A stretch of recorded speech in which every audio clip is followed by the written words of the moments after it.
అందుకని నేను చెప్తున్నాను, ఎప్పుడు దేనికి వివరణ ఇవ్వకండి. మరి ఇవ్వకపోతే మనం దొంగ అనుకుంటారండి, ఇవ్వకపోతే మనం నేరస్తులు అనుకుంటారండి, ఇవ్వకపోతే మనల్ని ఏదోలా చూస్తారండి, ఇవ్వకపోతే మనమే తప్పుడు వ్యక్తులు అనుకుంటారండి. ఏం అనుకోరండి.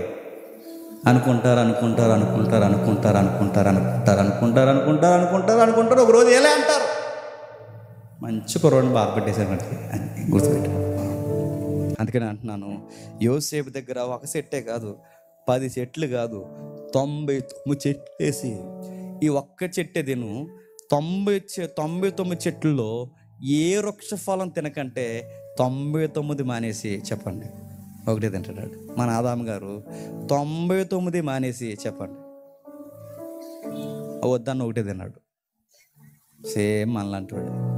యోసేపు ఎందుకు ఎదిగాడయ్యా అంటే, తన జీవితం ఏదైనా వనమైనా ఒకలా ఉంటాడు, అది గచ్చపొదైనా ఒకలా ఉంటాడు, అది గోతులైనా ఒకలా ఉంటాడు, అది బయట అయినా ఒకలాగా ఉంటాడు. ఆయన ఎక్కడికి వెళ్ళినా ఒకేలాగా తన జీవితాన్ని ముందుకి కొనసాగిస్తాడు. త్వరగా మాట చెప్తాను. సామెతల గ్రంథం 5వ అధ్యాయం 8వ వచనం చూడండి. త్వరగా ముగించుకుందాం. జాగ్రత్త స్త్రీ సాయికి పోక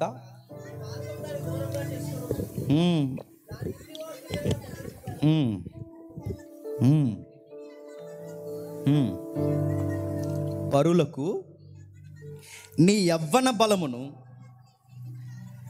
గురువులకు నీ జీవిత కాలమును ఇచ్చివేయదు.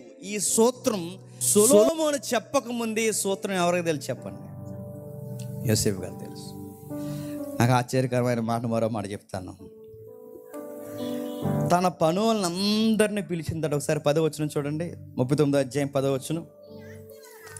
39వ అధ్యాయం 10వ వచనం, ఆదికాండం. యోసేపు 39వ అధ్యాయం 10వ వచనం.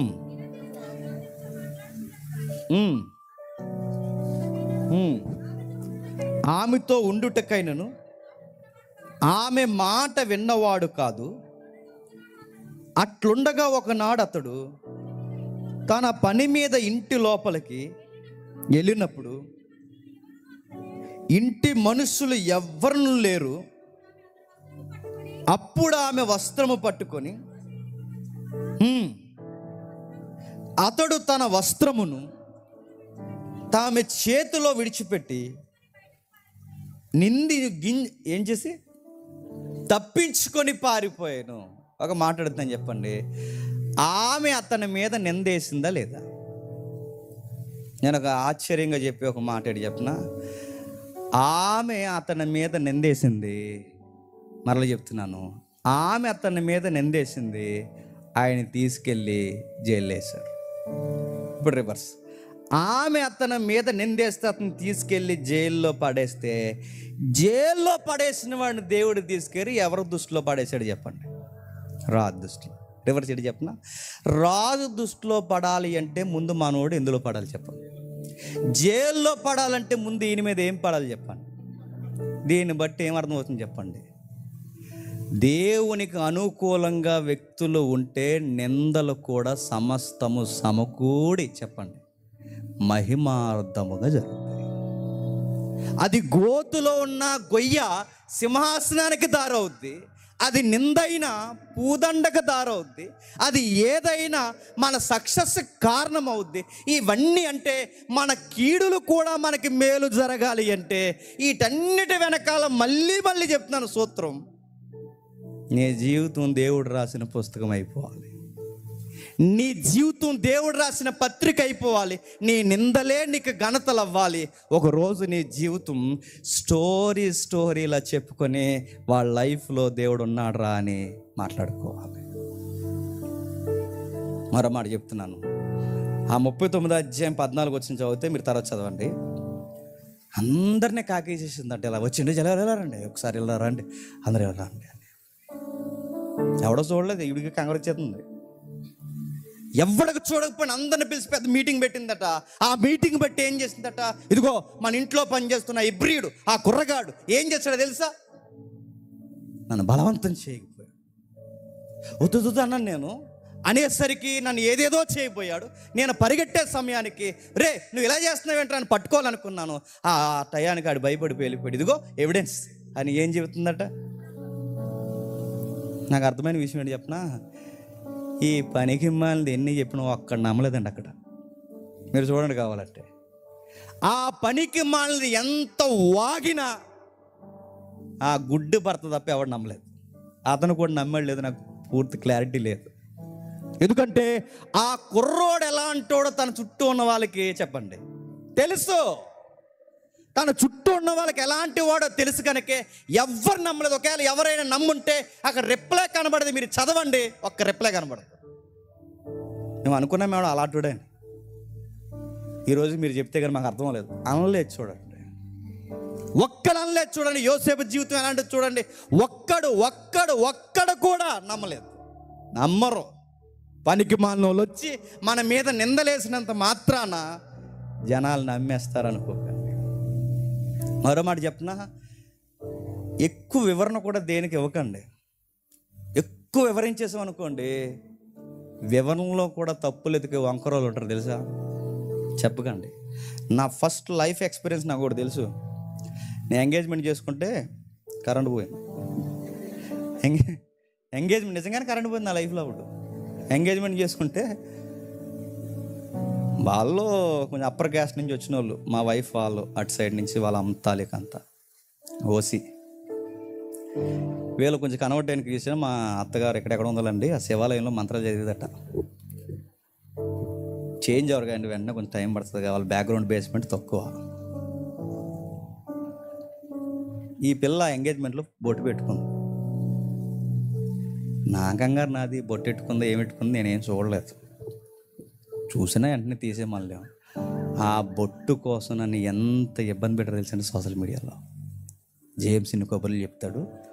అలా ఆవిడ బొట్టు పెట్టుకుంటే పక్కన ఎంగేజ్మెంట్ చేసుకోండి, అది ఎలా అసలు క్రైస్తవ ఎంగేజ్మెంట్ అండి అది అన్నారు.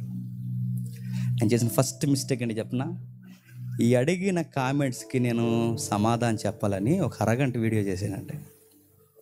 వీళ్ళ గురించి వివరిస్తాను. నేను చేసిన ఫస్ట్ మిస్టేక్ అన్నమాట. బొట్టు కోసం అడిగారని అరగంట వీడియో చేశాను. ఆ ఒక్క వీడియోని అడుగుతున్నాను, ఇతరులకి సమాధానం చెబుతున్నాను అనుకున్నానే కానీ నా అనుకున్న వాళ్ళందరూ కుళ్ళిపోతున్నారని మాత్రం ఆలోచించలేదు. ఆ ఒక్క వీడియో అసూయ రేపేసింది. ఆ ఒక్క వీడియో చూడండి, అలా ఆవిడని ఎలా పొగుడుతున్నారో మిగిలిన వాళ్ళందరూ వేస్ట్ అన్నట్టు ఎలా మాట్లాడుతున్నాను. ఎన్ని కామెంట్లు అంటే నేను ఒక్క కామెంట్కి రిప్లై ఇవ్వాలనుకుంటే 100 కామెంట్లు నా ఎదురు నిలబడ్డాయి. అందుకని నేను చెప్తున్నాను, ఎప్పుడు దేనికి వివరణ ఇవ్వకండి. మరి ఇవ్వకపోతే మనల్ని దొంగ అనుకుంటారండి, ఇవ్వకపోతే మనల్ని నేరస్తులు అనుకుంటారండి, ఇవ్వకపోతే మనల్ని ఏదోలా చూస్తారండి, ఇవ్వకపోతే మనమే తప్పుడు వ్యక్తులు అనుకుంటారండి. ఏం అనుకోరండి.